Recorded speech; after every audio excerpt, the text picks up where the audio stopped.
ada pernah merasakan sesuatu dari kehadiran benda-benda ini? Ada juga. Ada juga. Seperti apa kira kalau boleh di... Contohnya misalnya gini.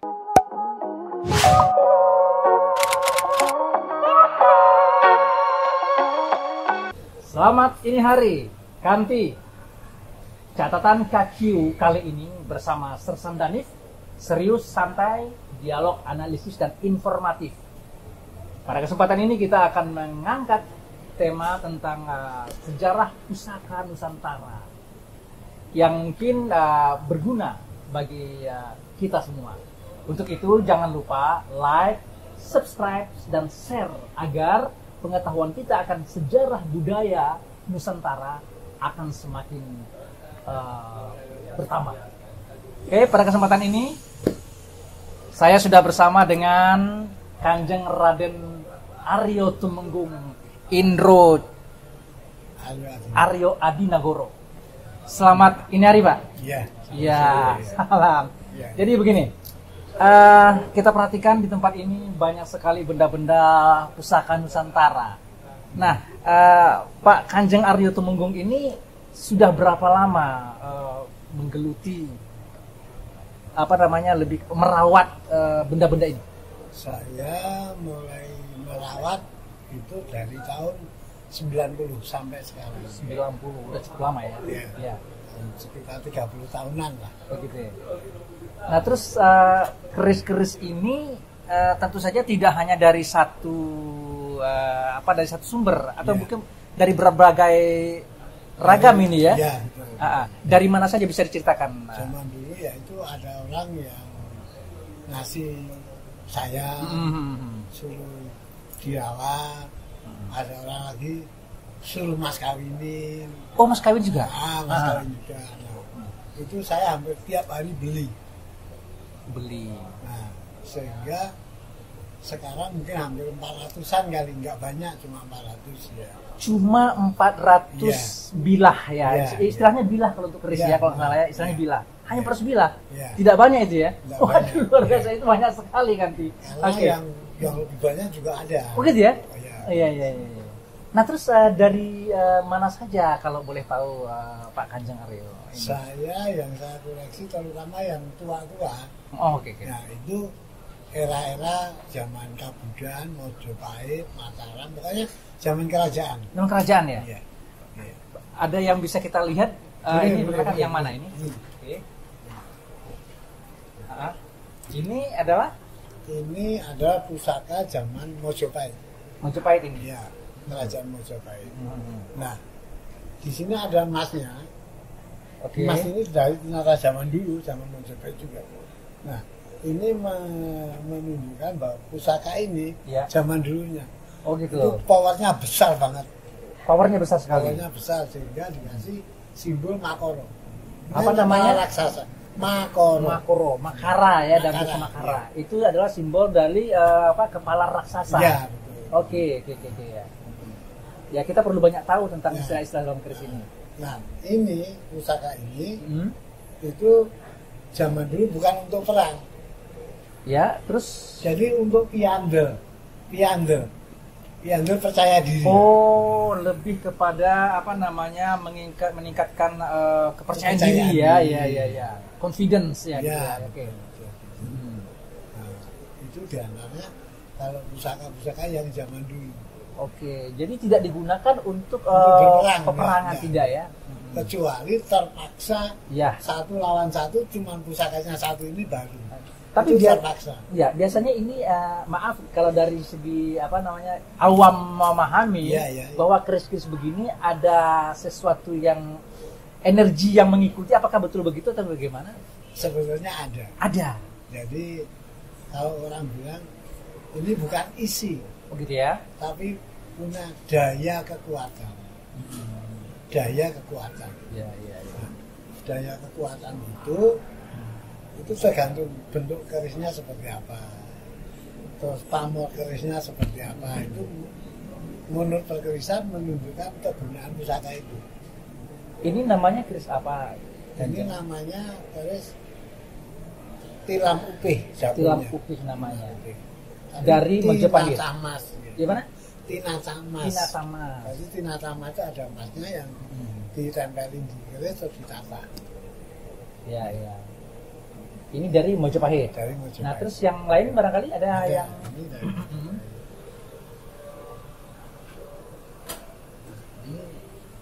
ini juga Mojopahit juga. Ini Mojopahit enteng. juga.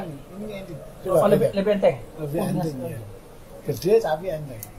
Nah, ini juga Makara kalau nggak salah. Ini Benar? bukan, naga. Oh, naga aja Nogo. Nogo.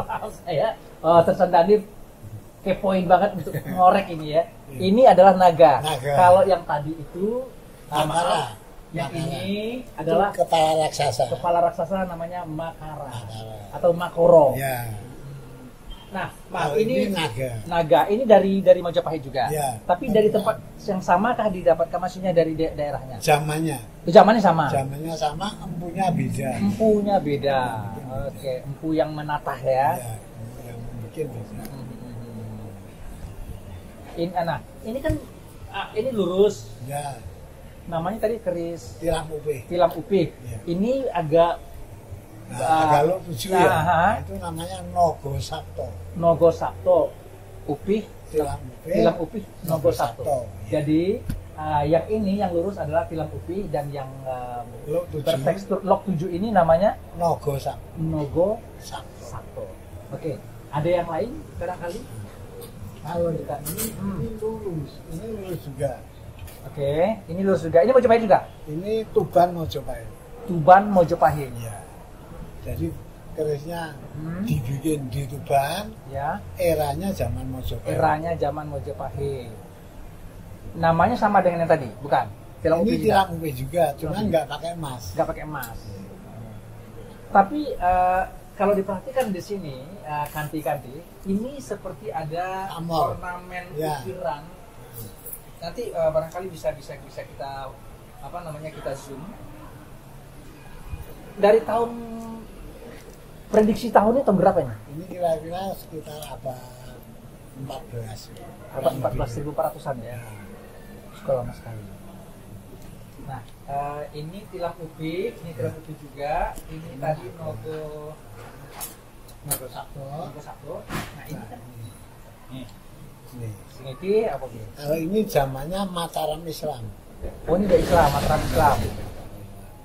Yang membedakannya dengan berarti yang tadi ini kan berbeda nih jumlah ininya. Ya. Ada penyebutan Kalau ini Nogo Sabto Lok 7, kalau ini Lok 13. lok 13. Namanya Parung Sari. Parung Sari. Iya.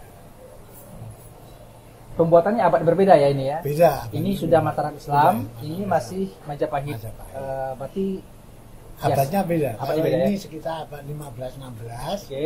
Kalau ini abad 14-15. 14, 15, 16, 17-an gitu ya. Ya. Luar 16. biasa. Hah? Yang ini 16. 15-16. 15, 16. Luar biasa.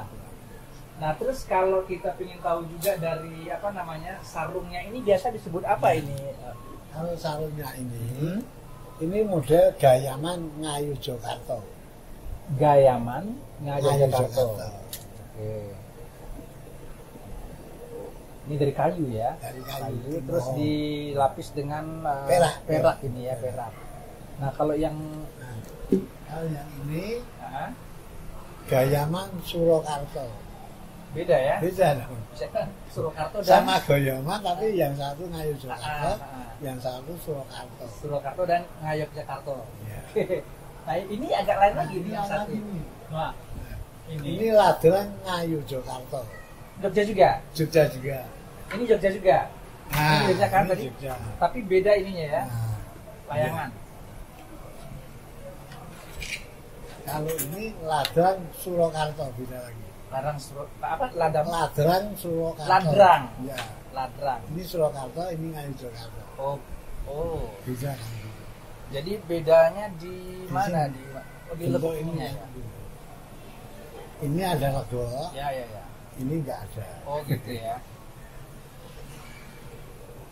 Ya, luar biasa sekali. Kalau kita kupas tentang sejarah bilah kita Nusantara ini sebenarnya banyak sekali ya. Banyak sekali.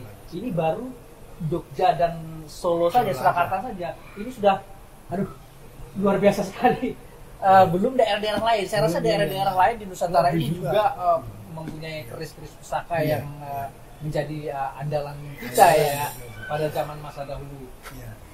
Baik, terus ini dari tanah Jawa saja yang ada di sini atau bagaimana? Ya, ada yang dari tanah Jawa, ada dari yang luar Jawa juga. Ada di luar Jawa. Cuma yang luar Jawa nggak banyak saya koleksinya. Oh gitu. Ada tapi nggak banyak. Nah ini contohnya yang luar Jawa. Oh ini luar Jawa. Bisa kan bentuknya? Ini dari mana ini? Ini menurut ini seperti keris Melayu. Ya. Melayu. Nah ini gini-gini itu bisa dari Sumatera, Palembang, zaman Palembang. Ya. Atau ada yang Bugis, dari Bugis ada. Oh Bugis sudah ada. Hampir sama bentuknya. Jadi Bugis dan Sumatera itu bentuk ininya kira-kira hampir sama. Hampir sama ya. Sudah dari tahun berapa tadi? Tahun 1930. Bukan, mulai fokus kepada hal yang begini. 1990. Berarti sudah 30 tahunan 30 ya. tahun. 30 tahunan. Adakah bagian-bagian lain yang barangkali perlu diinformasikan kepada kita di para kanti? Kami menyebutnya kanti. Jadi para pemirsa channel catatan KQ ini kami menyebutnya kanti. Kanti adalah bahasa persahabatan yang paling baik untuk daerah Tanah Sumatera ya, terutama. Nah, tentu saja masyarakat perlu banyak tahu tentang kekayaan Nusantara kita, terutama dalam segi bila ini. Barangkali adalah pesan dari saran lah dari Itu sebetulnya kita bangsa Indonesia itu tidak usah takut punya pusaka. Oh gitu. Karena pusaka itu bukan musrik kok. Ya. Tapi kita merawat. Nah, dengan merawat itu biasanya orang jadi senang. Ya. Jadi tidak usah takut-takut. Ya. Cuma memang ada cara bagaimana cara meletakkannya, menempatkan pusaka itu. Jadi cara menempatkan pusaka itu harus, misalnya kita berdiri harus di atas kepala posisi. Oke. Tidak boleh di bawah. Itu aja. Yang maknanya lah barangkali lebih kepada penghargaan. Penghargaan kepada si pengrajin, si pembuat. Iya. Jadi demikian Kanti, bahwa tadi catatannya adalah bahwa jangan pernah beranggapan bahwa untuk merawat keris ini adalah musyrik. Ini lebih kepada sebenarnya termasuk kepada energi-energi yang mengikuti benda-benda pusaka ini.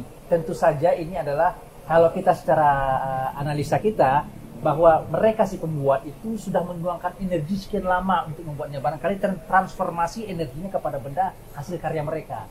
Nah, dan ini sudah bertahun-tahunan lamanya. Nah, kemudian tadi disampaikan juga untuk tata cara letak dan sebagainya itu lebih kepada untuk memberi penghargaan kepada hasil karya mereka gitu ya, untuk tidak dianggap menjadi tidak bernilai begitu ya, karena ini adalah sebuah nilai luhur dari budaya bangsa. Terima kasih Pak Kanjeng Raden Aryo Tumenggung, Indro Aryo Adinagoro. Nah, Kanti barangkali boleh saya perkenalkan tempat ini? Boleh.